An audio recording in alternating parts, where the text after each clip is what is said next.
Hello friends, welcome to Rathi's kitchen. நான் உங்கள் ஏமா பேசுகிறேன். இன்றைக்கி நம்ம சேனலில் லஞ்ச் பாக்ஸ் ரெசிபி முட்டைக்கோஸ் முட்டை சாதம் எப்படி செய்கிறது தான் பார்க்க போகிறோம். ஃப்ரெண்ட்ஸ், சாதாரணமாக இந்த முட்டைக்கோஸ்னாவே குழந்தைங்களுக்கு பிடிக்காத ஒன்று தான்.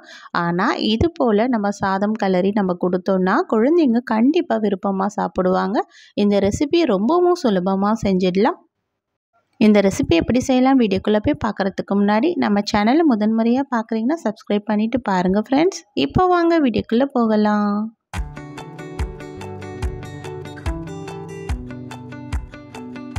ஃப்ரெண்ட்ஸ், இந்த லஞ்ச் பாக்ஸ் ரெசிபி செய்கிறதுக்காக இப்போ நம்ம ஸ்டவ்வில் ஒரு கடாய் வச்சுக்கலாம். இந்த கடாய் கொஞ்சம் சூடாகி வரட்டும். சூடானோடனே இதில் 2லேருந்து 3 டேபிள் ஸ்பூன் அளவுக்கு எண்ணெய் சேர்த்துக்கலாம். நான் இப்போ செய்கிற சாதத்தோட அளவு ஒரு லஞ்ச் பாக்ஸு பேக் பண்ணுற அளவுக்கு தான். இப்போ இதில் மீடியம் சைஸ் வெங்காயம் இது போல் நீட்டு வாக்கில் ஸ்லைஸ் பண்ணி சேர்த்துக்கலாம். இந்த வெங்காயத்தோட பச்சை வாசனை போகணும். அது இல்லாமல் கொஞ்சம் கலர் மாதிரி வரணும். அந்தளவுக்கு வதக்கி விட்டுடலாம்.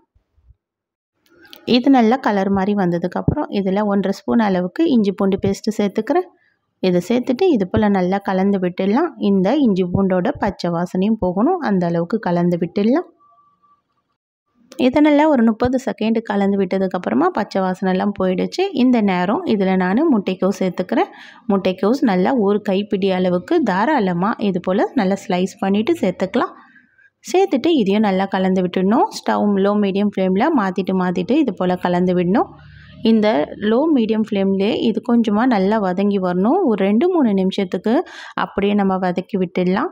இது கூட ஒரு 1/4 ஸ்பூன் அளவுக்கு உப்பு சேர்த்துக்கலாம் ஈஸியாக. அப்போ தான் இந்த முட்டைக்கோஸ் வதங்கி வரும். இந்த முட்டைக்கோஸ் நம்ம சேர்த்துருக்க எண்ணெயிலே ஈஸியாக நமக்கு வதங்கி வந்துடும். அதனால் தண்ணி எதுவும் சேர்க்க வேண்டாம். இதனால் ஒரு 2-3 நிமிஷம் ஆயிடுச்சு. இந்த நேரம் இதில் நம்ம முட்டை சேர்த்துக்க போகிறோம்.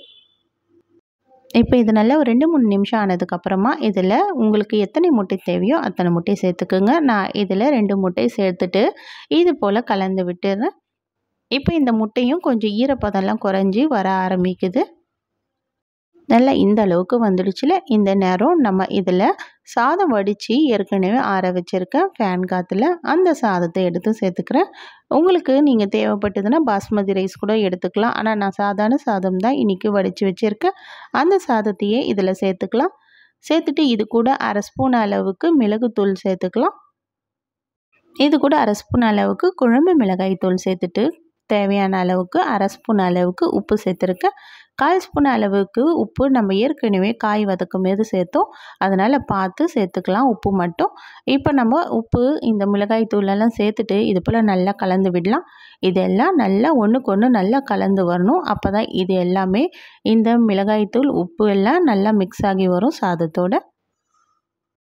இப்போ இது நல்லா கலந்து வந்துடுச்சு. இதை நல்லா ஒரு 2 நிமிஷத்துக்கு அப்படியே நம்ம ஹை ஃப்ளேமில் வச்சுட்டு கலந்து விடணும்.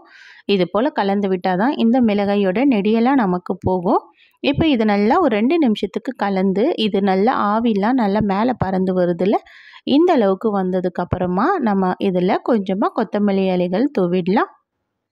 இப்போ நமக்கு நல்ல டேஸ்டியாகவும் ஹெல்த்தியான முட்டைக்கோஸ் முட்டை சாதம் ரெடி ஆகிடுச்சு. எவ்வளோ சுலபமாக இந்த ரெசிபியை செஞ்சுட்டோம் பாருங்கள் ஃப்ரெண்ட்ஸ். லஞ்ச் பாக்ஸுக்கு என்ன பேக் பண்ணணுன்னு தோணுச்சுன்னா இது போல் ஒரு முறை கண்டிப்பாக ட்ரை பண்ணி பாருங்கள். ரொம்ப சுலபமாகவும் செஞ்சிடலாம். ரொம்ப ஹெல்த்தியாகவும் செய்யக்கூடிய இந்த ரெசிபியை ட்ரை பண்ணி பார்த்துட்டு எப்படி இருக்குன்னு எனக்கு மறக்காமல் கமெண்ட் பண்ணுங்கள். இந்த வீடியோ பிடிச்சிருந்தா லைக் பண்ணுங்கள். மறக்காமல் நம்ம ரதிஸ் கிச்சனை சப்ஸ்கிரைப் பண்ணிவிடுங்க. தேங்க்யூ.